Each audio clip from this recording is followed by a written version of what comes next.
ইউনূস সাহেব তথা বাংলাদেশ এই মুহূর্তে ভিলেন ক্যারেক্টার রোল প্লে করছে। 800 মন্দিরে একই রকম অসুর বানানো হলো।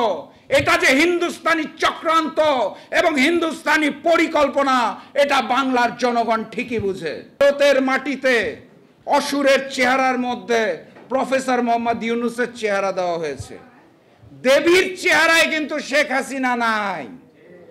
তারা শেখ হাসিনাকে দেবী মানে না, তারা মানে শেখ হাসিনা হচ্ছে তাদের সেবাদাসী। অসুর নেগেটিভ ক্যারেক্টারের মধ্যে তারা ইউনূস সাহেবের চেহারা বসিয়েছে। এই ইউনূস সাহেব বাংলাদেশের প্রতীক। ভারত বুঝাতে চেয়েছে যে ইউনূস সাহেব তথা বাংলাদেশ এই মুহূর্তে ভিলেন ক্যারেক্টার রোল প্লে করছে। শুধু ভারত হলেও বুঝতাম।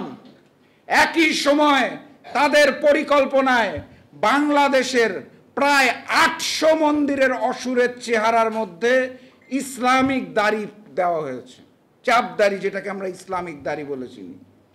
একটা দুইটা 100-200 মন্দির নয়, প্রায় 800 মন্দিরে একই রকম অসুর বানানো হলো।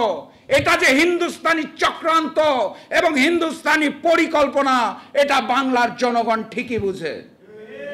তারা যেভাবে পাহাড়িদের সাথে সমতলের মানুষের যুদ্ধ সৃষ্টি করতে চেয়েছিল, তারা যেভাবে নকল টাকা 2 লক্ষ কোটি টাকা প্রবেশ করিয়ে অর্থনীতিকে ধ্বংস করতে চেয়েছিল, একইভাবে তারা চেয়েছিল এই পূজাকে কেন্দ্র করে ভারতের মতো হিন্দু এবং মুসলমান, বাংলাদেশের হিন্দু এবং মুসলমানদের মধ্যে দাঙ্গা সৃষ্টি করতে চেয়েছিল।